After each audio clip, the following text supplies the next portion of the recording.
الحمد للہ رب العالمین والصلاة والسلام علی سید المرسلین اما بعد فاعوذ باللہ من الشیطان الرجیم بسم اللہ الرحمن الرحیم۔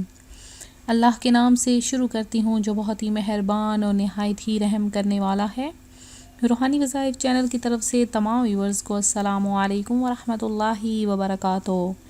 میں اپنا چینل روحانی وظائف کے ساتھ آج آپ کی خدمت میں ایک ایسا وظیفہ لائی ہوں کہ موت کے علاوہ ہر چیز سے امان مل جائے گی۔ تو جیسے ہی آپ لوگ بستر پر لیٹیں یہ وظیفہ کر لیں، موت کے علاوہ ہر چیز سے آپ کو امان مل جائے گی، آپ کی ہر حاجت خواہش پوری ہو جائے گی۔ بس آپ نے یہ چھوٹا سا وظیفہ کر لینا ہے۔ اس وظیفے کی جو میں آج آپ کو بتانے والی ہوں، اس کی عام اجازت ہے سب کو۔ ویڈیو کو لائک ضرور کرنا ہے، شیئر بھی کرنا ہے۔ ویڈیو بتانے سے پہلے میں اپنے تمام نئے آنے والے ویور سے گزارش کروں گی میرا چینل روحانی وظائف کو ضرور سبسکرائب کر لیں، بیل آئیکن کا بٹن بھی پریس کر لیں تاکہ جو بھی نئی ویڈیو اپلوڈ ہو آپ تک بآسانی اس کا نوٹیفیکیشن پہنچتا رہے۔ تو حضرت سیدنا ابو ہریرہ رضی اللہ تعالیٰ عنہ سے روایت ہے کہ نور کے پیکر، تمام نبیوں کے سرور، دو جہاں کے تاجور، سلطان بحر و بر صلی اللہ علیہ وآلہ وسلم کا فرمان روح پرور ہے کہ جس نے مجھ پر ایک مرتبہ درود پاک پڑھا، اللہ تعالیٰ اس پر 10 رحمتیں نازل فرماتا ہے اور ساتھ میں اس کے 10 درجات بھی بلند فرما دیتا ہے۔ اور جو شخص، نبی پاک علیہ الصلوۃ والسلام کا فرمان ہے کہ ہر دن میں مجھ پر درود پاک کی کثرت کیا کرو، بے شک میری امت کا درود ہر جمعۃ المبارک کے دن مجھ پر پیش کیا جاتا ہے۔ قیامت کے دن لوگوں میں سے میرے زیادہ قریب وہ شخص ہوگا جو کثرت سے مجھ پر درود پاک پڑھتا ہوگا۔ تو نبی پاک علیہ الصلوۃ والسلام پر کثرت سے درود پاک پڑھا کریں اور اللہ تبارک و تعالیٰ کا دن رات ذکر کرنا چاہیے کہ جو شخص صبح اٹھ کر اور رات کو سونے سے پہلے ایک مرتبہ آیت الکرسی پڑھ لیتا ہے تو مرنے سے پہلے ہی جنت میں اسے اس کی جگہ دکھا دی جاتی ہے۔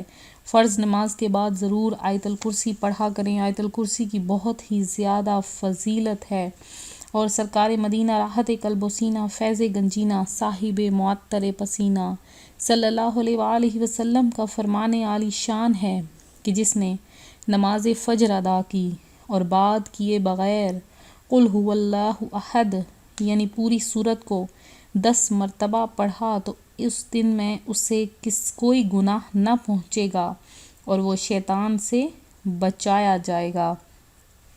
تو کثرت سے اللہ تبارک و تعالیٰ کا ذکر کریں کہ اس سے اللہ کا ذکر کرنے سے ہمیں ہی نعمتیں حاصل ہوں گی، ہمیں ہی کثرت سے برکتیں حاصل ہوں گی، ہمیں ہی انگنت اور بے شمار ثواب کے خزانے حاصل ہوں گے۔ اور رات کو سونے سے پہلے اتنا ضرور کیا کریں کہ ایک مرتبہ آیت الکرسی پڑھ کر پانی پر دم کر کے اور اس کے بعد اس پانی کو گھر کے چاروں کونوں پر چھڑک لیا کریں۔ جن کا گھر آسیب زدہ ہے یا جو لوگ ڈر جاتے ہیں، اکثر اوقات ایسا ہوتا ہے کہ بندہ سو رہا ہوتا ہے اور ایسا لگتا ہے جیسے کہ گھر کی چھت کے اوپر کوئی بندہ ٹہل رہا ہے، چل رہا ہے، تو ایسے میں ایسے آسیب زدہ گھر کو آسیب سے بچانے کے لیے اب رات کو سونے سے پہلے آیت الکرسی پڑھ کر پانی پر دم کر کے گھر کے چاروں کونوں پر چھڑک لیا کریں، ایک حصار باندھ لیا کریں۔ پھر جو لوگ خواب میں ڈر جاتے ہیں وہ کیا کریں کہ ایک مرتبہ آیت الکرسی، 3 مرتبہ سورہ اخلاص کو پڑھ کر اور رات کو سونے سے پہلے اپنے سارے جسم پر پھونک لیا کریں۔ اور جو شخص اس کو ایسا لگتا ہے کہ سوتے میں گھٹن محسوس ہوتی ہے، نیند نہیں آتی، تو سونے سے پہلے آیت الکرسی 1 مرتبہ، سورہ اخلاص 1 مرتبہ، سورہ فاتحہ 1 مرتبہ پڑھ کر اول آخر 3 بار درود پاک کے ساتھ اپنی انگلی پر پھونک ماریں اور اپنے جسم پر پھونک ماریں۔ پھر اس انگلی سے اپنی بستر کا چاروں طرف سے حصار باندھ لیں۔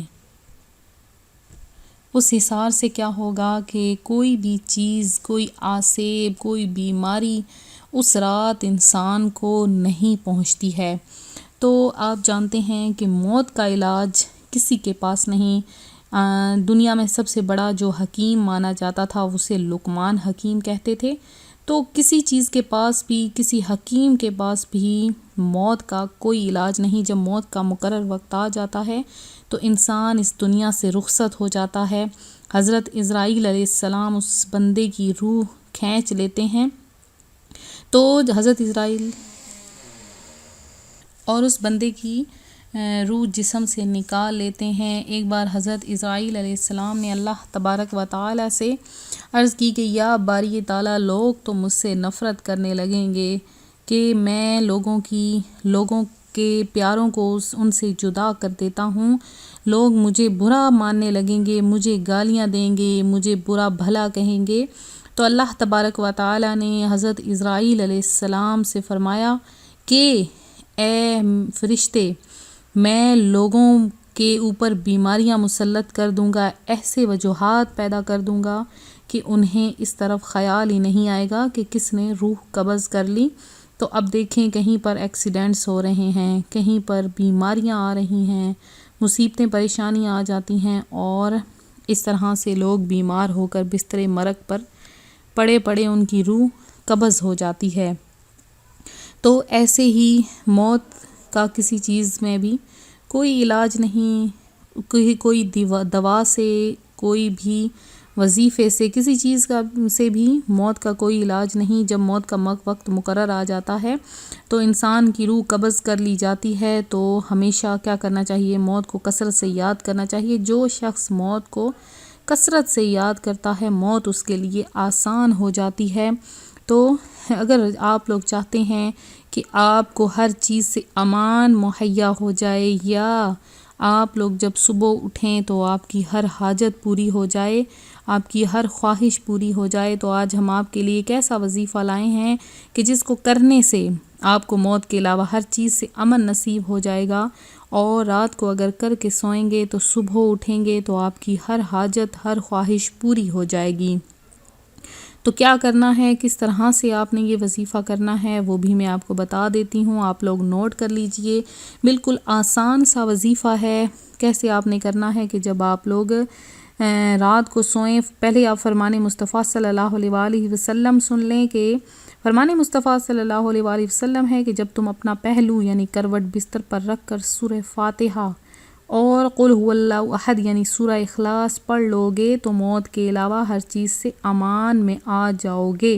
تو جیسے ہی آپ لوگ اپنے بستر پر جائیں، پہلے بستر کو اچھی طرح سے جھاڑ لیں کہ یہ سنت طریقہ ہے، اور اس کے بعد جب آپ لیٹ جائیں اور اس کے بعد ایک کروٹ بنا لیں تو آپ نے کیا کرنا ہے، ایک مرتبہ سورہ فاتحہ پڑھنی ہے اور 3 مرتبہ سورہ اخلاص پڑھنی ہے، اور اس کے بعد آپ نے یا لطیفو کو 100 مرتبہ پڑھنا ہے، یا لطیفو 100 مرتبہ پڑھنا ہے، اور آپ نے 100 مرتبہ کوئی سا بھی آسان سا درود پاک پڑھ لینا ہے۔ یہ پڑھنے کے بعد آپ لوگ اپنے دل میں جو بھی حاجت خواہش ہے وہ آپ لوگ اپنے دل میں مانگ لیں، اچھی طرح سے گڑ گڑا کر اللہ کی بارگاہ میں نہایت ہی عاجزی سے ہر طرف سے دھیان ہٹا کر آپ لوگ اپنی حاجت پیش کریں۔ انشاءاللہ تعالیٰ آپ دیکھیں گے کہ صبح اٹھتے ہی آپ کی وہ حاجت پوری ہو جائے گی، وہ خواہش جو آپ مانگتے ہیں صدیوں سے وہ پوری ہو جائے گی، اور آپ کو ہر چیز سے امان مل جائے گا، امن مل جائے گا۔ اگر لڑائی جھگڑا ہے وہ بھی ختم ہو جائے گا، گھر سے دشمنیاں ہیں، ناچاکیاں ہیں، وہ ختم ہو جائیں گی۔ تو بہت ہی پیارا وظیفہ ہے، بہت ہی مجرب وظیفہ ہے، آپ نے خود بھی کرنا ہے، اور اپنے بہن بھائیوں احباب وغیرہ کو آپ نے شیئر بھی کرنا ہے۔ ویڈیو کو لائک ضرور کرنا ہے، دوسرے لوگوں کو بھی شیئر کروائیں اور سبسکرائب کروائیں ہمارا چینل۔ میں امید کرتی ہوں میرا آج کا یہ روحانی وظیفہ آپ کو پسند آیا ہوگا۔ اسی طرح سے مزید روحانی وظائف حاصل کرنے کے لیے ہمارا چینل روحانی وظائف کو ضرور سبسکرائب کر لیں، ساتھ جو بیل آئیکن کا بٹن ہے اسے بھی پریس کر لیں تاکہ ہر آنے والی نئی ویڈیو کی اپڈیٹ آپ تک سب سے پہلے پہنچ جائے۔ اور اس کے علاوہ جن بہنوں بھائیوں نے دعا میں حصہ لینا ہے اپنا نام کمنٹ سیشن میں میسج کر دیں، انشاءاللہ تعالیٰ آپ کے لیے خصوصی دعا کا اہتمام کروایا جائے گا۔ اس سے پہلے جنہوں نے دعا میں حصہ لینے کے لیے کہا ہے ان کا نام دعا کی لسٹ میں شامل کر لیا گیا ہے۔ آپ لوگ بھی جلدی کریں اور اپنا نام دعا کی لسٹ میں شامل کروا لیں۔ ملتے ہیں اپنے اگلے وظیفے کے ساتھ، اپنی دعا میں یاد رکھیے گا، اپنا خیال رکھیے گا، فی امان اللہ۔